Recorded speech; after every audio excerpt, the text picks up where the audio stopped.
Good morning friends. आज हम बात करेंगे रीडिंग सीरीज़ के नेक्स्ट टॉपिक की, जिसमें हम ये डिस्कस करने की कोशिश कर रहे हैं कि रीडिंग के पर्पस क्यों इंपॉर्टेंट होते हैं। जब तक हम रीडिंग के पर्पस को डिफाइन नहीं कर पाते, हम रीडिंग की शुरुआत करने से हिचकते हैं। लेकिन नॉर्मली 3 बड़े पर्पस होते हैं रीडिंग के। पहला हम कहते हैं रीडिंग फॉर इंफॉर्मेशन, दूसरा हम कहते हैं रीडिंग फॉर अंडरस्टैंडिंग, और तीसरा हम कहते हैं रीडिंग फॉर एंटरटेनमेंट। इसमें से रीडिंग फॉर इंफॉर्मेशन और reading for entertainment, reading for understanding से फंडामेंटली जिस पॉइंट पे डिफ़र करते हैं वो होता है थिंकिंग का पॉइंट। जब हम रीडिंग फॉर अंडरस्टैंडिंग कर रहे होते हैं तो हमें थिंकिंग में काफ़ी डीप लेवल पे जाना पड़ता है, और यही एक स्ट्रगलिंग पॉइंट होता है। यहीं पे हम स्ट्रगल करते हैं। नॉर्मली रीडिंग फॉर एंटरटेनमेंट का मतलब हुआ हमने कोई चीज़ को पढ़ा और इन्जॉय किया और छोड़ दिया, एक एफर्टलेस जैसी प्रोसेस रहती। रीडिंग फॉर एंटरटेनमेंट हम बहुत ज़्यादा नहीं कर पाते बुक्स के माध्यम से, क्योंकि आज के दौर में रीडिंग फॉर इंफॉर्मेशन जो है वो बाकी माध्यम से अवेलेबल रहता है, तो हमें एंटरटेनमेंट के लिए रीडिंग में आने की जरूरत नहीं पड़ती। कुछ लोग ज़रूर होते हैं जो रीडिंग फॉर एंटरटेनमेंट करते हैं, बट अदरवाइज मैक्सिमम आज के दौर में हम सोशल मीडिया या अन्य माध्यमों का यूज़ करते हैं। सिमिलरली रीडिंग फॉर इंफॉर्मेशन के लिए भी आज के दौर में हम ज़्यादातर ऑनलाइन वर्ल्ड या सोशल मीडिया पे रिलाई करते हैं, जो एक प्रॉब्लमेटिक चीज़ भी है, बिकॉज जिस डेप्थ से जो है किताबें लिखी जाती हैं उस डेप्थ से सोशल मीडिया में जो इन्फॉर्मेशन होती है वो नहीं आती। तो फैक्चुअली बहुत सारी गलत चीज़ें हम बहुत सारी गलत चीज़ें हम पिक कर लेते हैं, ये एक नुकसान रहता है। तो अगर हम चाहते हैं कि हम बहुत वेल इन्फॉर्म्ड रहें, तो हमें बुक्स के थ्रू, आर्टिकल्स के थ्रू रीडिंग करनी चाहिए। ऐसे आर्टिकल्स, ऐसे बुक्स जो काफ़ी डीपली रिसर्च बेस्ड हो, जिस पे राइटर ने काफ़ी काम किया।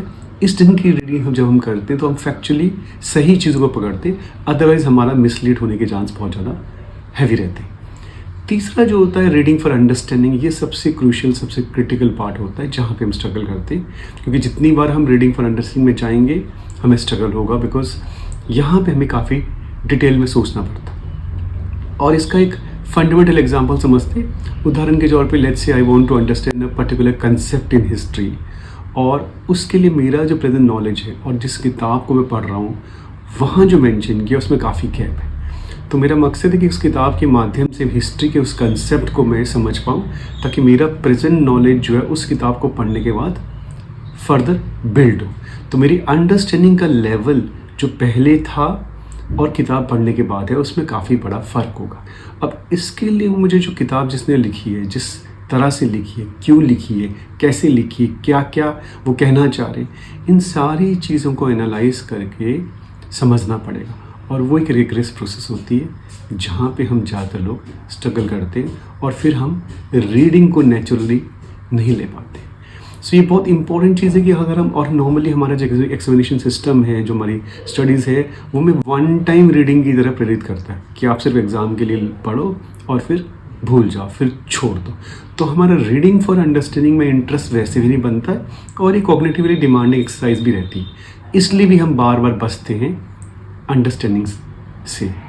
बट इस सब का नुकसान क्या होता है कि अगर हम रीडिंग फॉर अंडरस्टैंडिंग को सीरियसली नहीं लेते तो ज़्यादातर चीज़ों की हमारी जो अंडरस्टैंडिंग है वो शैलो हो जाएगी, और हम कंसेप्चुअली जो है बहुत सारी ऐसी चीज़ें करते रहेंगे जो हमें लगेगा सही है बट फंडामेंटली सही नहीं।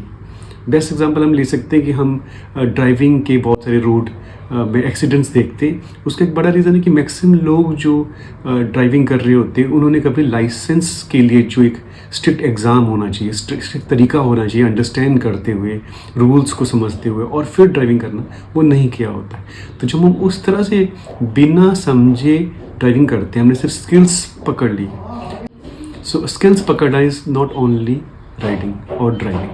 और उसका नुकसान हम देखते हैं कि लोग जिस तरह से एक्सीडेंट करते हैं, क्योंकि उनको ये अंडरस्टैंडिंग होती ही नहीं है कि मुझे रोड पे गाड़ी कैसे चलानी है। तो स्किल्स पकड़ना एक चीज़ है, अंडरस्टैंड करना एक दूसरी चीज़ है। सो रीडिंग फॉर अंडरस्टैंडिंग इस मायने में बहुत इंपॉर्टेंट होता है कि हमें चीज़ों की समझ होने लग पाती है और हम overall understanding of the world हमारी बेटर हो जाती है। तो फिर हम शैलो नहीं रहेंगे और हम बहुत बारीकी से देख पाते हैं कि प्रॉब्लम्स कहाँ हैं, किस तरह की प्रॉब्लम्स है।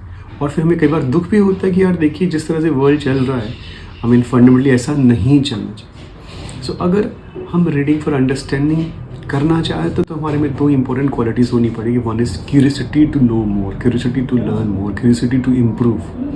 दूसरा, we also should be able to have a very clear goal that why I want to build my understanding, what is my aim of building my understanding. ये दो इंपॉर्टेंट चीज़ें होती है तो फिर हमारा slowly interest reading for understanding में बनता है। अदरवाइज हम हमेशा जो है रीडिंग फॉर एग्ज़ाम के मोड में रहेंगे और फिर हम शायद रीडिंग को एक हैबिट के रूप में पिक करने से हमेशा बचते रहेंगे। I think we need more discussion around this topic. So in next video I will talk about reading by instruction and reading by discovery. I hope you are liking this series. Please do like and subscribe. Thank you.